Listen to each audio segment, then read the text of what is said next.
Hello, everybody, and welcome to Planet FPL, the world where everything revolves around Euro 2020. My name's Suj. And my name is James. It starts again today. Not too long a break, and we're back into Euro 2020 quarterfinals. Ooh, squeaky bum time. I don't think the 2-day break was so bad after England on Tuesday. I don't think I needed to go into deciphering other games on Wednesday and Thursday. It's nice to have chill. Yes, indeed.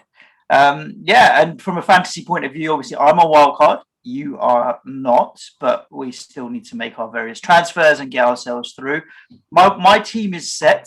Do you want to go through your team first? Then I'll talk about my wildcard draft, and then you can tell everybody about your wildcard draft if you were in my shoes. Obviously, people have different amounts of money, so maybe they won't be able to afford your wildcard draft, but we'll see. I can. While you're doing that, turn your mic down ever so slightly, mate. Am I particularly loud this morning? You will be a little bit on the old YouTube. I'm on the old. I'm working from home today, or wanking from home, or whatever they call it. WFH. You know what I mean? WFH.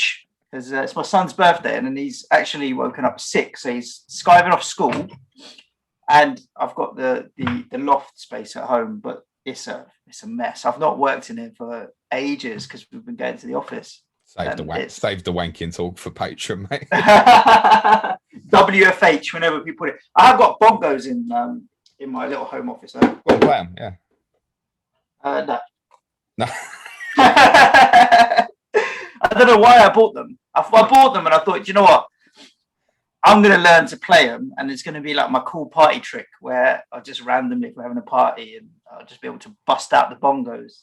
Did I bollocks learn how to play the bongos? Still got them though. Your team?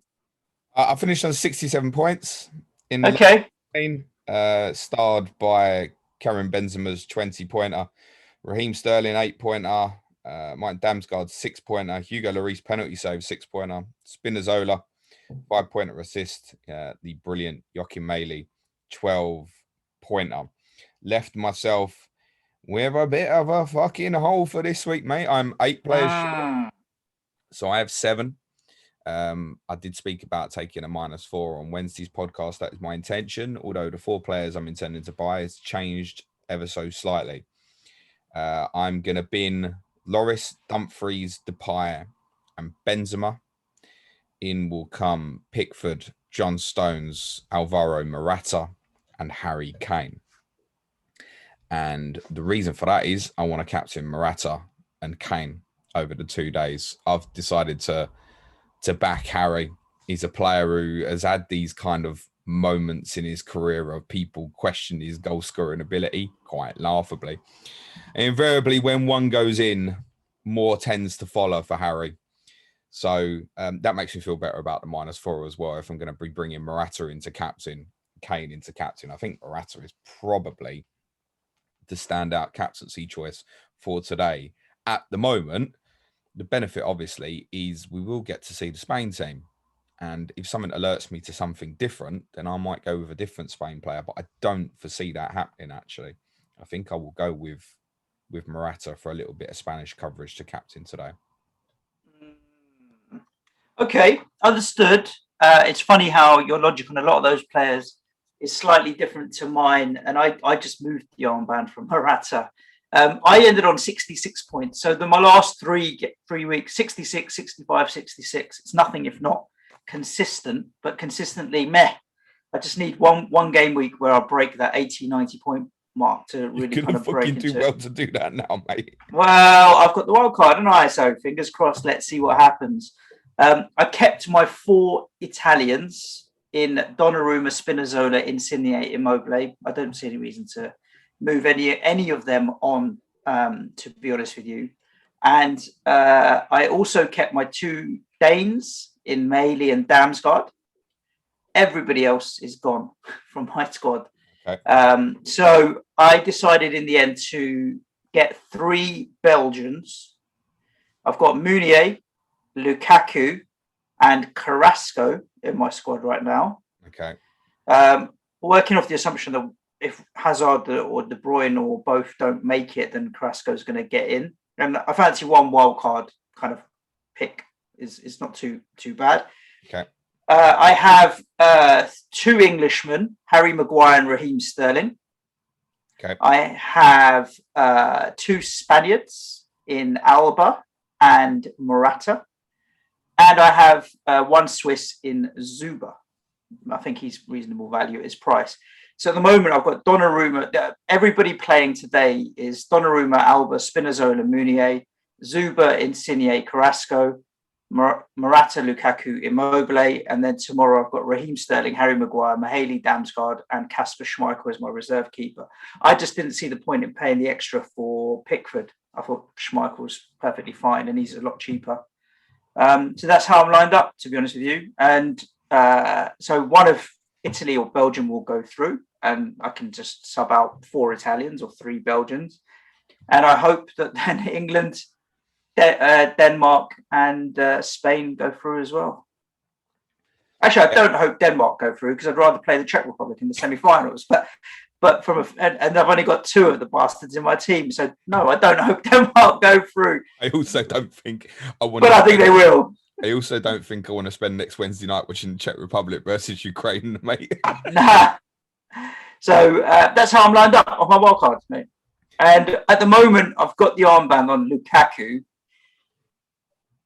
for 2 reasons. I just think he'll have a greater amount of motivation than Morata. I still think he'll want to get the golden boot and get Belgium through. And he's more reliable. And Morata, I'm sure, at various points during the Switzerland-Spain game will piss me off and you off as captain when he's shinning tap-ins. He ain't gonna piss me off. I'll fucking laugh if he blanks and they go out and I just put the armband on Harry tomorrow and he does the business. Yeah. So that's where I am, to be honest with you. That's where I am. You definitely didn't turn that mic down. Oh, okay. Sorry, I'm still too loud. There we go. Hopefully that's a bit better. Probably too much now. I like the theory, we discussed this on Wednesday, of the hedging your bets game being Italy and Belgium, because you'd fancy having their assets for the semi-final and a potential final. So hedging your bets and kind of going at least kind of a third of your squad amongst them, I think is a good idea. I don't mind the fact that you've gone obviously with Zuba as a little bit of a hedge for Switzerland. He's most assists in the tournament, although 3 of them are in the 1 game against Turkey. Don't mind that. I don't think there's a lot wrong with your squad. Is there any money available left? 0.6 million. Okay. You went Stones over Maguire when we talked about Maguire still being a threat at set pieces and stuff. Yeah, there's a very simple reason for that, mate. It's Harry Maguire's on the yellow card. Okay. So going from pre-Germany, where I didn't think that there was any point paying the extra for Stones over Maguire, I think the risk of the second yellow to rule him out of the semi-finals is worth paying the extra for John Stones if you can, right? And invariably, if we think back to 3 years ago, there were games where you'd have one game for England would be like, oh my God, Maguire on set pieces looks like a massive threat. And then the next game, it would be John Stones or vice versa. So, I mean, in terms of strategy idea, what I've drafted as if I was wildcarding is not a million miles away from yourself. I think there's one key kind of problem that I wanted to build in that I couldn't. And I'll speak through that in a minute. So I've gone keepers, Pickford and Simon. I think kind of a must that you have to, if you're doing that, the 2 goalkeepers from the different days just makes sense. Defensively, I've gone 2 Italian, Spinazzola, Bonucci, John Stones, Thomas Meunier, and obviously Joachim Mahaley. I find it difficult to believe that anybody would go with on the wild card and not go with him. I think he's had the 4th most attempts in the tournament, Suj. I'm mad. The guy's a real wing back. Definitely not a left back or right back or whatever. Midfield, yeah, I've gone Damsgaard, Sarabia, which this team's got $1 million in the bank. So if he wasn't in the Spain team, could change it. We think Chiesa is going to play instead of Berardi for Italy. So I'd go Chiesa. Raheem Sterling, I think straightforward, really. Mm-hmm. The gamble one really is Mason Mount. And the other reason it's obviously a gamble is you won't see the England team. But I'm pretty sure that certainly by the time it comes to make substitutions tomorrow, you'll have a good idea if he's going to be in that team or not. And then a powerful front three of Morata, Kane, and Lukaku. So I haven't gone quite as heavy Belgium, Italy. There's only 2 Belgians, 3 Italians. The problem I found trying to put this team together last night was trying to get Kevin De Bruyne in. We think he's going to play. Seems to be the news. We think De Bruyne's probably going to play. Eden Hazard's probably not. That seems to be the information that's coming out of Belgium at the moment. Hazard could well be a substitute and be involved. We don't think, I'm obviously talking Eden Hazard. We don't think he's going to start. We think De Bruyne probably is. Either that or they've gone to some progressive trouble to try and kind of leak some images to Italy to make them think that De Bruyne's going to play. But I don't know why you'd psychologically want to make the opposition think that he's going to play. It's only going to lift you when you see that he's not in the team. So I think De Bruyne's probably going to play, and therefore I would have wanted to work him in. For myself, it would have meant sacrificing one of the front 3, and I wasn't comfortable doing it. There's a couple of reasons for that. One, I would have probably wanted to drop down from one of the front 3 to Immobile, but that still wouldn't have given me enough to get up to De Bruyne unless I was sacrificing Sterling. So personally, I didn't think it was worth it considering he's carrying that injury knock as well. The major issue is not so much the now. I think if Belgium did win, you would definitely want him for the semi-final. And actually getting there might be quite challenging. Because I'd look at it and say, if Belgium win, I'd say same problem. I wouldn't want to get rid of Lukaku. If England win, I wouldn't want to get rid of Kane and Sterling. And if Spain won, I wouldn't really want to get rid of Morata either. So it would still be a difficulty, even with 5 free transfers, to try and work in Kevin De Bruyne. And that's the one real danger, I think, with my proposed wild card. I would want to work him in. So if, for example, you're sitting there and you're on it and you think, well, James, I want to captain Sterling. I don't fancy Harry Kane. That's your entry point. Mm-hmm. But I think you probably have to come down more towards the Poulsen Dolberg area, which if there was clarity of who was going to start, I'd say, yeah, go with that. I was on the Championship Fantasy podcast with Jamie Roberts last night, and we were talking about that. And I said, I think it'd be harsh if Dolberg was left out, but there is a suggestion since I recorded that Poulsen may well come back into the team. So I think that's pretty dangerous. It's not one you're going to get to see.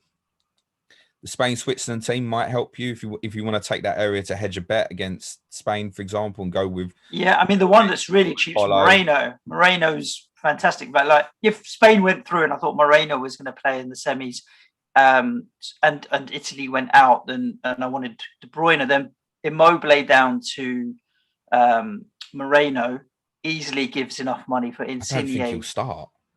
Who, Moreno? No, I mean, no, I get that. But against, when we get to the semis and the final, it's going to be much harder to get 15 starters in your squad. There's going to be a few punts here or there, and if I'm going to sacrifice 1 or 2 players on the bench that I'm not sure if they're going to play, but they are cheap, Moreno's as good a shot as any. If he's in the team, yeah, he suddenly becomes an amazing shout. The other ones where you look at like Patrick Schick's obviously on 4 goals, 1 away from equaling Ronaldo. Again, if you want to punt that against Denmark, I think that's a very reasonable option if you want to hedge your bets that way. I just feel like if you're hedging, you're better to do it in the Friday games than the Saturday game, as discussed. Same kind of applies to Yaremchuk or Yarmolenko, for example, or Zinchenko. I think like with the Saturday, you go all in. You go all in with what you fancy. The only other one is Holles, who we obviously mentioned before. Obviously enables a bit. So I could go, for example, Holles to instead of say Mason Mount, and then you can get up from like Chiesa to De Bruyne, for example. Then I find myself without no offensive Italian player, and I think they're still the team I think is going to win it, right? It's not so difficult one. When I looked at it last night, it wasn't as straightforward as I thought it would be.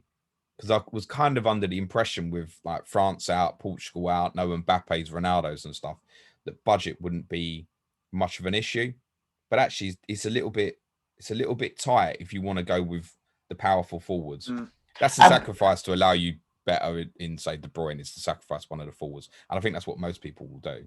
Yeah, in the semis, that's what I will probably do, but I don't think I'm going to do it in the quarters.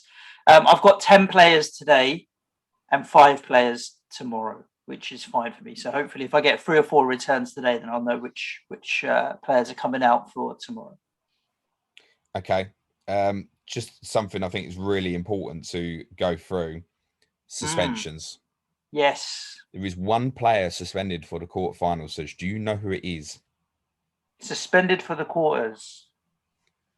It's a fairly big one. Not from a fantasy perspective, but just generally, it's a fairly big one. Who got booked? What team? Swiss player.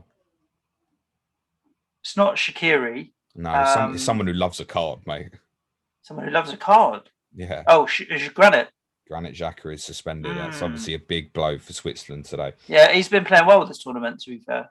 He has. He was absolutely outstanding against France. I mean, him or Pogba will man a match. Xhaka got the award, which I understand because they went through, but I mean, a toss-up between one of them two for man of the match for me. There are 32 players walking the tightrope of 1 yellow card, and they will be suspended for the semi-final. And if they get through this game, they're wiped, though. They're wiped, correct. So no one's going to miss the final unless they get sent off in the semi-final. Those players, if I just list them quickly, there are 7 Swiss players. Akanji, who I really like at centre-back, Elvedi, Embolo, Gravanovic, and Babu, Ricardo Rodriguez, who might be knocking about in a few teams still, Fabian Schär.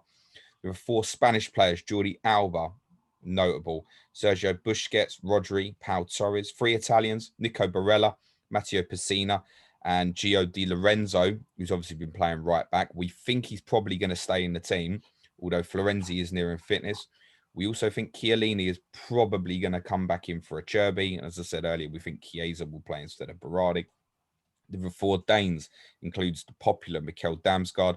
Thomas Delaney would be a massive blow if Denmark lost him for a semi-final in that area with Højbjerg, Matthias Jensen, Daniel Vass. 3 Czechs, Lukas Masopust, Adam Hlozek, and Vladimir Sufal. Maguire, Foden, Rice, and Phillips of England. And there are 4 Ukrainians, Sidorchuk, Shaparenko, Yarmolenko, and the man who got the winner against Sweden, Dovbyk. Those are your players walking the tightrope. It was 32 players, mate. It's kind of put me off Alba a little bit because I already have subbed out Maguire for Stones. I don't want that headache in the semi-finals of potential suspension and wasting a transfer just fixing a problem like that. So, well, the other thing with him is, it was a bit of a lot of people thought Gaya would play instead of Jordi Alba pre-tournament, but as Alba played all the group stages, you kind of think, oh, that's safe. And then obviously Gaya came in for the game against Croatia. I think that area is avoidable. And I think as for I would. There's that, but Llorente could come back in for him at right back.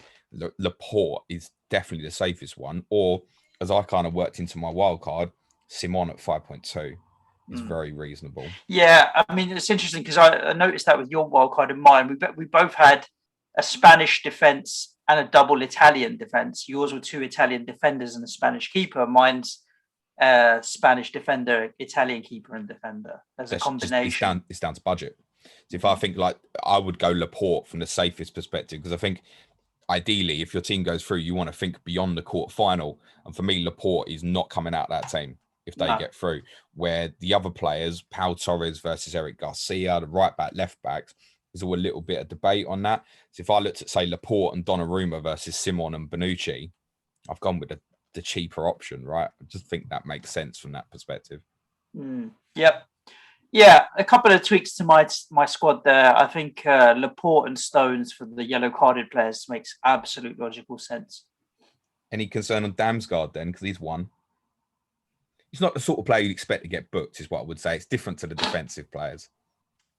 No, primarily because he's actually the cheapest midfielder attacker in my squad. So I had the least expectation on him because of his price. So no, with Damsgaard, I'm fine with him just sticking around.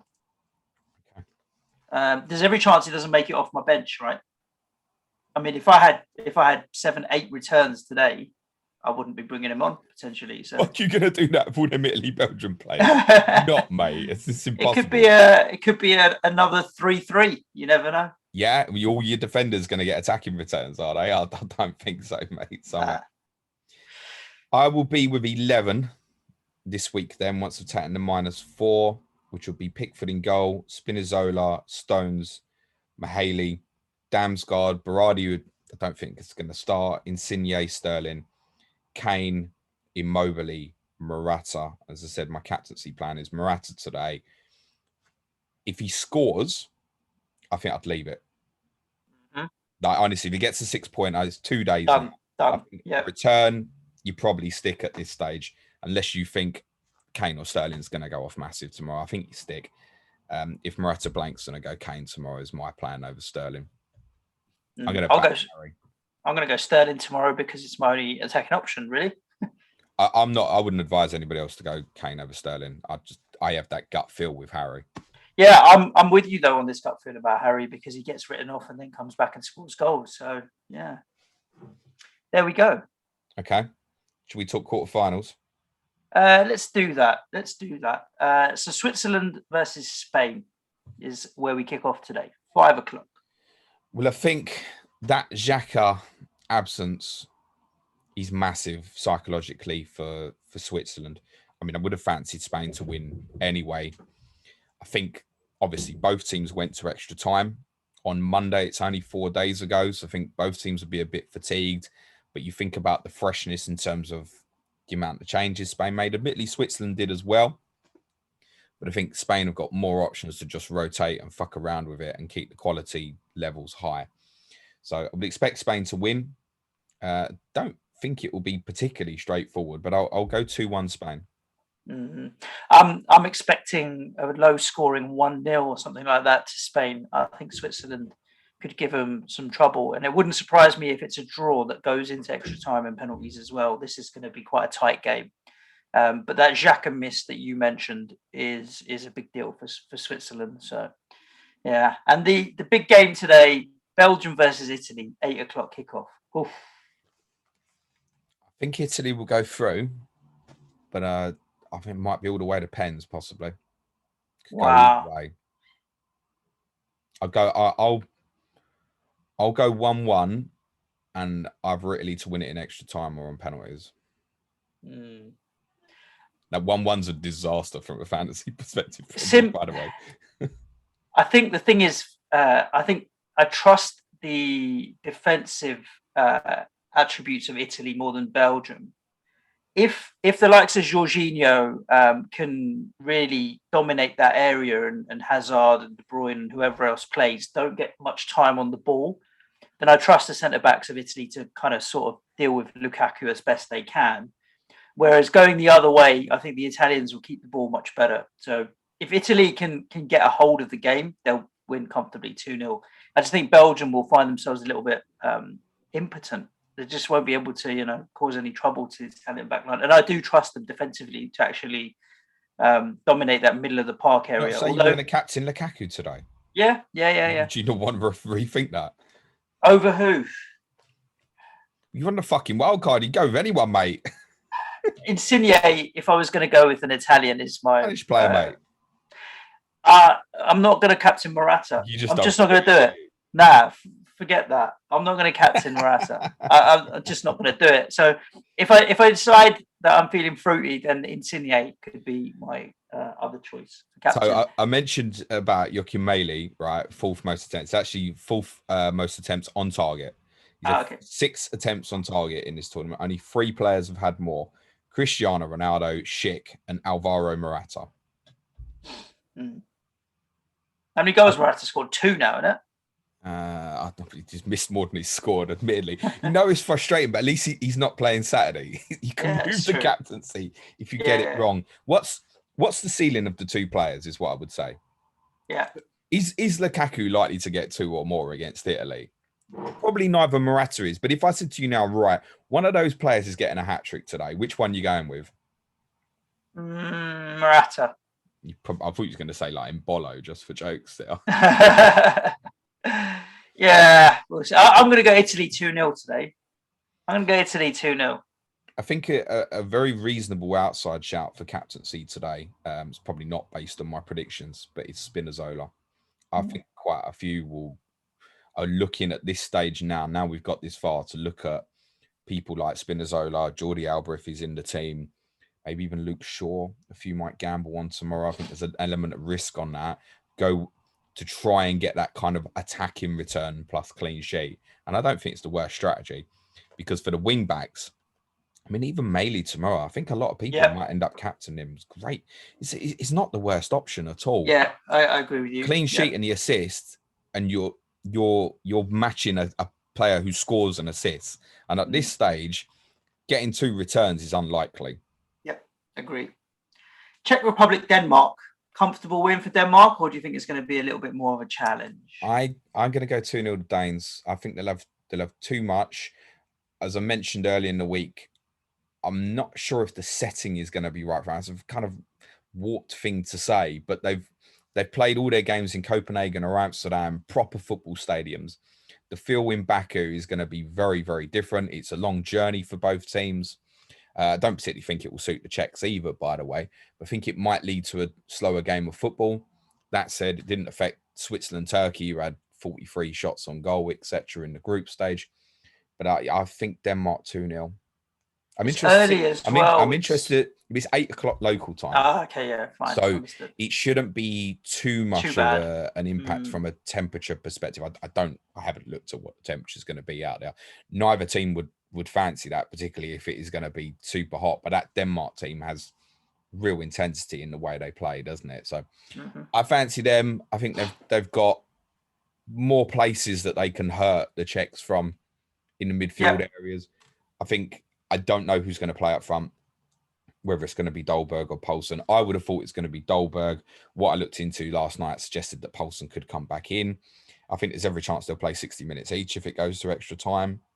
So that's the gamble one. If you get that right, I mean, it's probably a good choice, actually. But I don't know which one's going to play.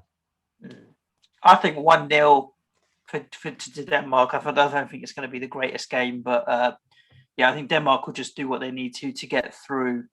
It's going to be a difficult game, though, because Czech Republic, whilst they're not maybe the most talented, gifted side, they work hard and they're organised and they've got a game plan. Both teams are in the top 5 for ball recoveries in the tournament. Wow. If you work hard, that's the foundation for everything else. Ukraine versus England.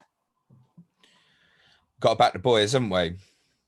As I said to Jamie on the podcast last night, I'm backing Ukraine to score first, though. Within 45 seconds. Yeah, like dirty early. 2 minutes or something. Just to put us through the fucking ringer and give us a wake-up call. I'm actually going to go 3-1 England.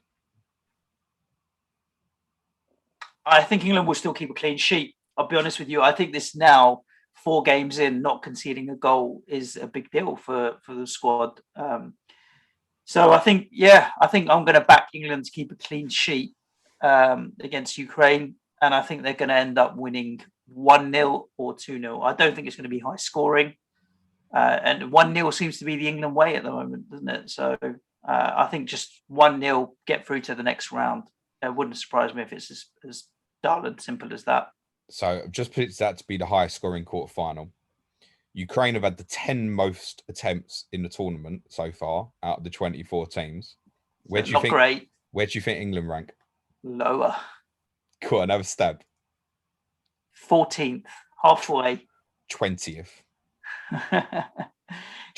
27 attempts in the 4 games so far, which is 5 less than North Macedonia managed in the group stage. The only teams that had less attempts than England so far in the tournament are Russia, Slovakia, Finland, and Hungary is very forgivable considering the group they were in.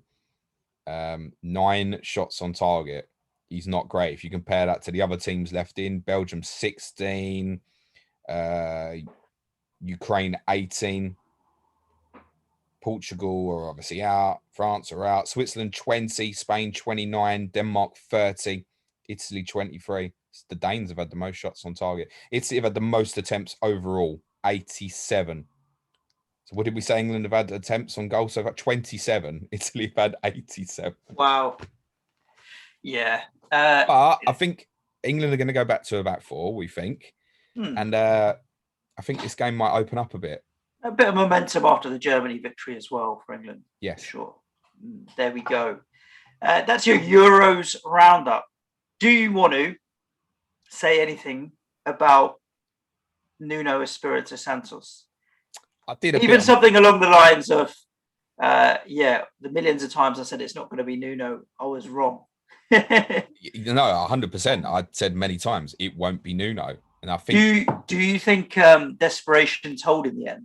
Yes. That they had to just get someone. Yeah. Especially once Rafa had gone to Rafa's gone to Everton, and we knew that Vieira's in it. Rafa was never under consideration for Tottenham. No, but it was more Nuno was then not going to Everton. The Palace job's gone to Vieira, well, so I think it's who's left. Well, we kind of said all along, didn't we? Everton probably won't do anything till Tottenham do anything, and Palace won't do anything till Everton do anything. They've all kind of reacted at the same time, basically. Nuno was never on Tottenham's original list. He was on the list once Paratici came in as managing director because the decision's now up to him. Yes, Tottenham pissed it up the wall for 2 months. Daniel Levy did, and then decided to appoint someone else to begin the managerial search. He obviously went down the Fonseca, Gattuso route and stuff. Where he's ended up convincing Daniel Levy on Nuno is not Nuno's operations for Wolves. It's Nuno's operations in his previous jobs, particularly at Valencia, where he's shown Levy that Nuno can play a forward or back. I mean, the system's not important as such, but they can play offensive football. And Paratici describes Nuno as being very adaptable, i.e., he comes into a squad, he assesses what he's got and builds his structure and the way he wants to play based on that. I think it's easy to forget that he had 3 very good years at Wolves. Last year was horrendous. He absolutely is not someone that I wanted in the job, but definitely going to give him my backing. He's my manager. I never thought he'd get it.